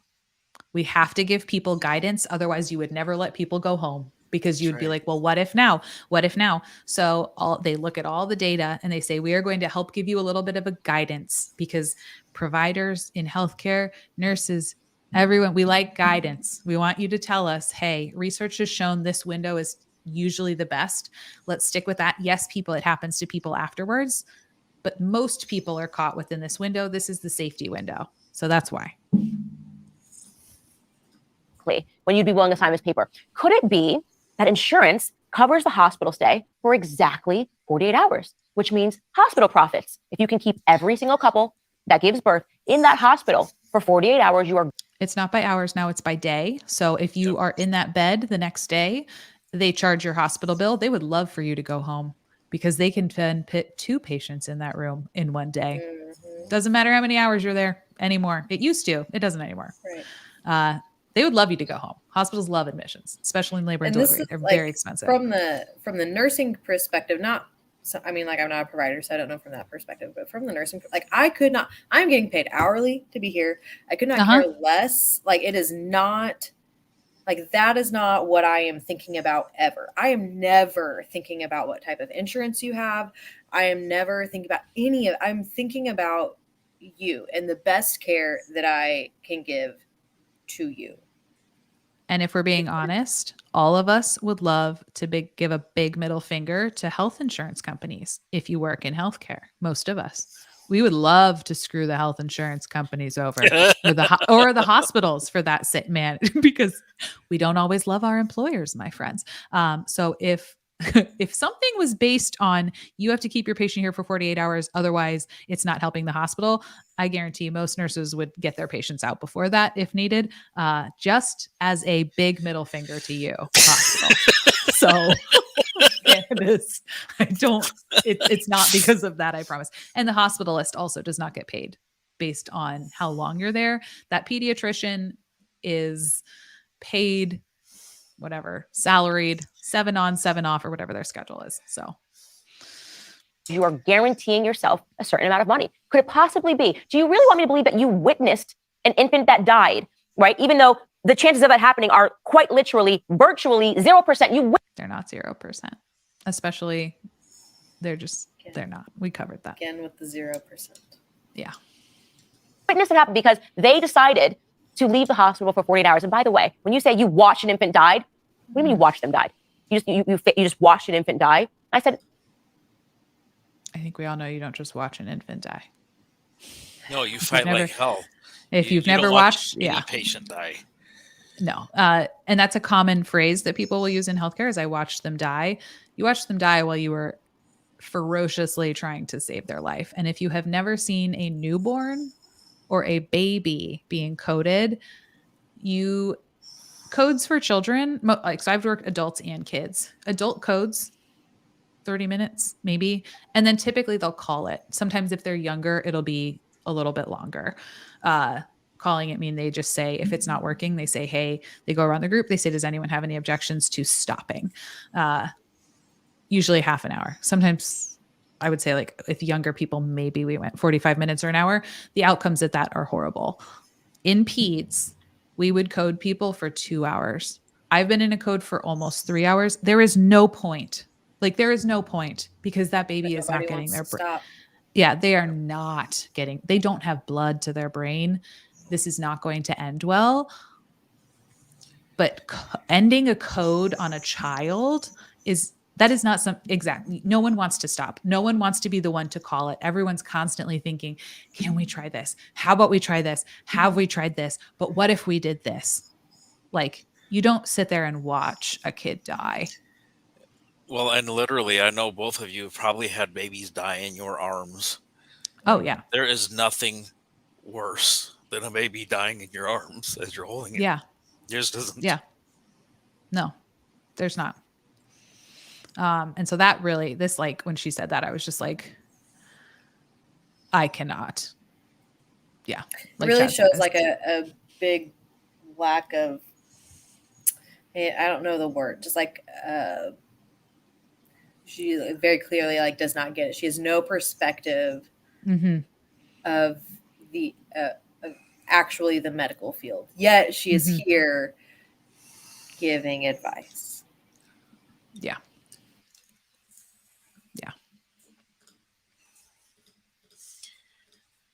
I know the statistics, and I started listing them off top of my head, and she instantly got defensive. And I said, the irony is that you give children vaccines as soon as they come out of the womb, and those vaccines come with serious risks. But you're upset because I have refused antibiotics. To be clear, for those of you guys that are watching, I am very outspoken. I decline also all vaccines for my child right out of the womb. I conducted my own research. It is not something that me and my husband are comfortable with, vaccinating children. It's a huge topic and one that I have unpacked on my social media pages if you're following me. But this, antibiotics, a healthy child. So I said to her, why don't you test her for GBS right now? She's here. We don't have to guess anymore. She said, we don't do that. We don't. Because if it doesn't work like that. If you do a blood test on someone who does not yet have an illness, it will not show up. And like we talked about, it comes in and it goes fast. So I could test your baby at this time for Group B Strep and it will be negative. And 2 hours later, they can be in serious trouble and it will be positive then. And so a blood test in this situation when you're dealing with patients who change so quickly because babies don't have, like I said, the protein. You have a complement system is what it's called when your immune system is reacting to something. It's not set up yet when you're a baby. So when an adult gets something, it takes longer to come in. So you can start to pick up little bacteria in an adult. It might not hit the threshold, but you might see like a little bit of a spike. You will certainly see a spike in their white blood cells when they're starting to get an infection. And a baby will show zero spike in white blood cells because they have no immune system. And that infection comes in and it has zero resistance, literally zero, because they do not have an immune system yet. And so it goes from nothing to full. So that's why they didn't test your baby, because what are they going to do? Test it every hour? Test it every half an hour? Like, no. Also, those cultures take time to grow. Yeah. Like, yeah. It's not something that it's not like a CBC where we run it and we get the information. It has to grow out. So sure, they can test. We're still going to be waiting 24 hours for those results. Yep. And all the other indicators that we would have that your baby has an infection don't exist because they don't have an immune system yet. So test them for GBS. Oh, okay. And I don't know if she was told that. She might have been, she might not have been, but she should have been if she wasn't. You're concerned that she potentially is going to get Strep B from me. You have the ability to test her for that because she's here. I mean, didn't you just come in 5 seconds ago and tell me that you had to do genetic testing, that you had to do it or I was going to face a misdemeanor, but now you can't include a simple GBS test? You could just go, you know what? She's negative. Go home. This is what I'm talking about when I say there is hospital corruption. The baby is here. Test the baby. Why don't you test me? I've given birth 24 hours, so you could test me and see if I was even positive when I gave birth. They refuse. It's just not protocol. We don't do that. Instead, we demand that you take antibiotics, right? At any point, they could test you right as you're running in to give labor for GBS to see if you're still positive. Nope. We won't do it. We won't test you or the baby, but we will keep you for an extra 20 hours of monitoring so that we can guarantee ourselves profit. It's absolutely despicable. At about the time that she said, I watched baby die, and she started that glorious routine, I told her we were leaving. And I said, just right in front of her. We're all right, you and my baby. Goodbye, we're out of here. My husband was like, goodbye. He's past tired. We start walking out, and she says, well, you're going to have to wait for Child Protective Services to arrive. DCS is going to have to arrive, and that might take another 24 hours anyways for them to get here. And I looked at her and I said, I don't think you're understanding. We're walking out right now, okay? I'm not going to do this with you, okay? And she said, well, insurance might decline to cover this stay if you leave against medical advice. And you just like, that usually doesn't happen. Very rarely insurance will decline things like that. This is something that most hospitals do tell you. It's not like a threat to keep you there. They have to legally let you know that your insurance may not cover it, they probably will. Almost always they do. But you have to let people know, because you can imagine if they did do this and then she went home, then she would feel awful. So for the sake of time, I think that was pretty much everything she said. Cause then she went on to talk about how she was like, that's fine, I'll pay out of pocket. She felt fortunate that she would be able to do that. She didn't end up having to. Baby was totally fine. They did go home. So either of you, have you watched this before? Do you remember anything else epic that she said? I've watched it twice. This is about where it ends. She just Okay. rants for another minute, but yeah.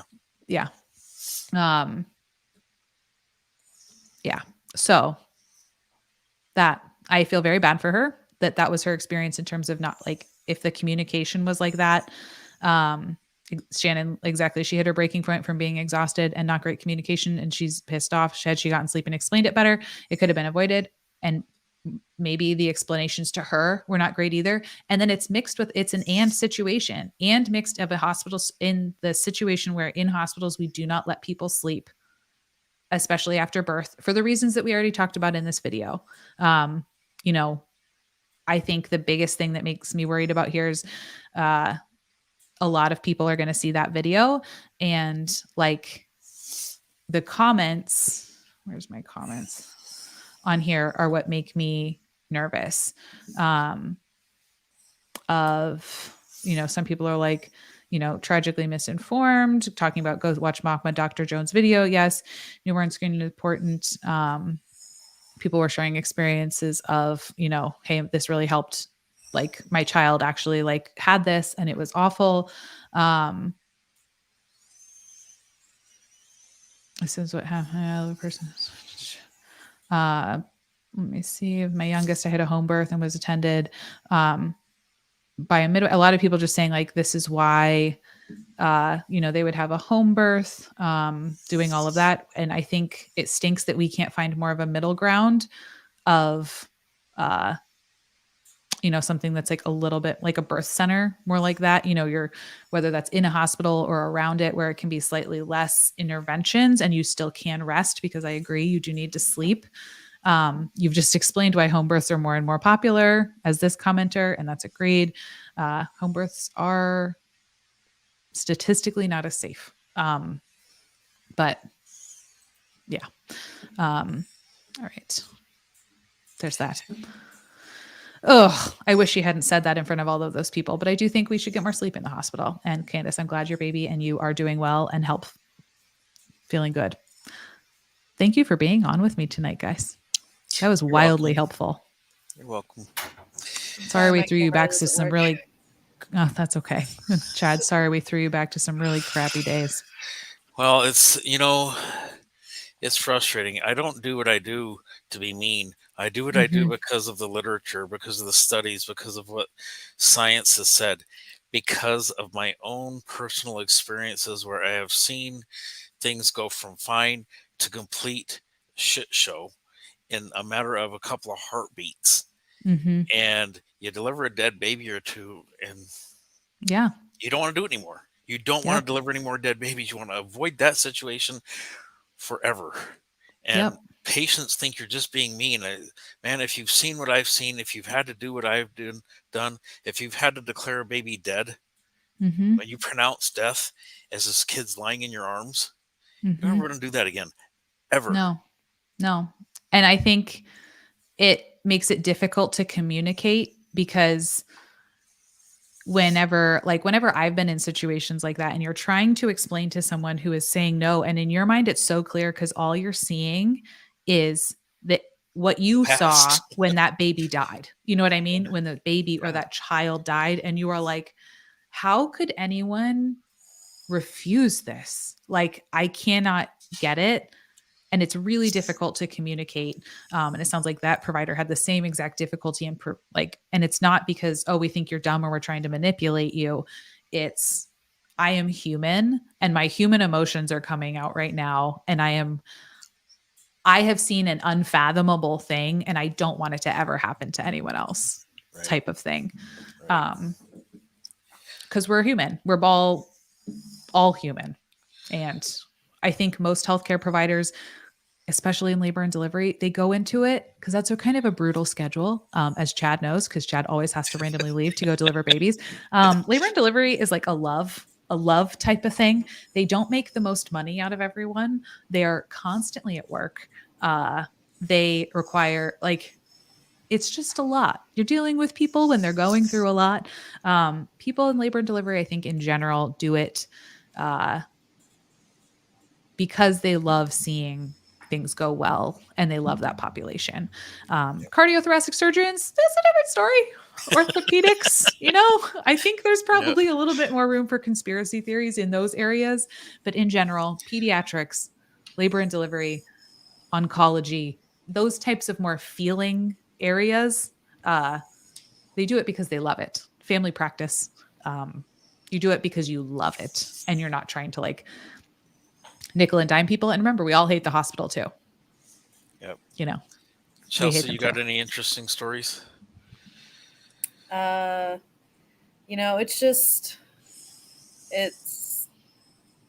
right. I mean, I have the 48-hour thing, in the situation. I have, again, it's always something about discharge vitals. I have done discharge vitals on a baby and come to find that the baby's temp was 94, and I tried and tried and tried and could not get that baby's temp up, and we couldn't fit, and that baby went to the NICU and was in the NICU for a while because it had gotten septic all of a sudden, and no signs prior to that. So yeah, it's tough. And I get that we can't, there is a, not a trap, but there's I don't always want to practice with my worst days in mind, right? Because that's not fair to my patients. Because, if it comes at a cost of practicing with the actual data, right? Because my personal situations might not line up with what the actual data shows, right? I might have, and that can go in both ways. It could be survivor bias, or it could be, trauma bias. And so it's hard though. It's hard to not work from that. Okay, I have had 5 patients with this diagnosis, and this is what has happened in 4 of those 5 cases. But the statistics are not quite that bad. It's hard. It can be hard to find that balance. But it's never, I want patients to know that it's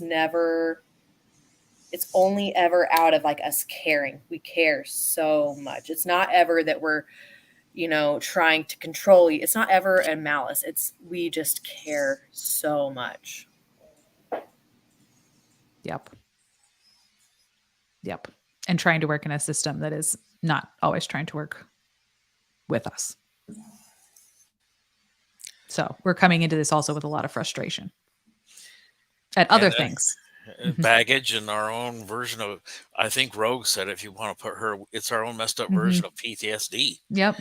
And most medical professionals have it. Yep, we all do. We've all suffered through one of those days and one of those situations, one of those cases that will never leave your mind. You will never unsee that. And you change your practice. You change everything you do because of what happened that day in that moment.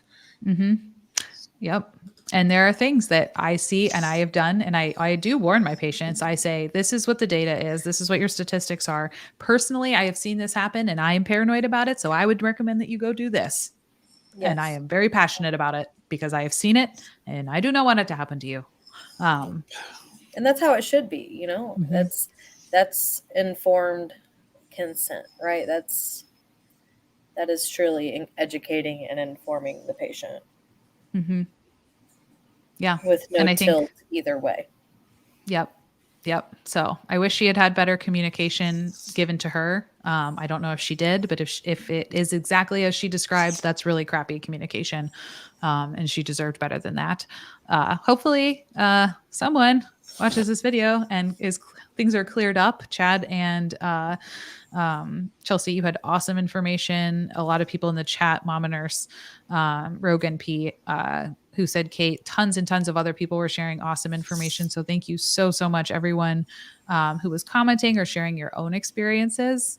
Hopefully we can get some people to watch this if they watch that and we're like, oh, I'm not worried about this anymore. I hope. Not to be doomsdayers, but just to, you know, celebrities are cool to watch for their opinions and thoughts, but maybe you should go to your healthcare provider for healthcare advice. Yes. We took a lot of, as Chad and Chelsea know, they were both in school again, and there's a lot of really boring stuff they have to go through to keep you alive. Yep.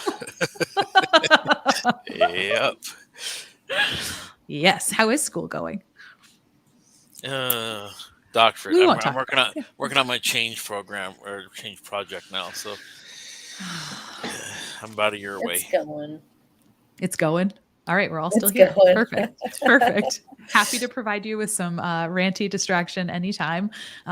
Please do go check out Chad's channel. Chelsea will one day have one and it'll be wonderful as well. I feel like, Chad, you should just do a video just like this and give just your perspective over there, because you probably have a ton that I didn't let you say because I was flapping my lips so much. You should do it. It would be All right. great. Cool.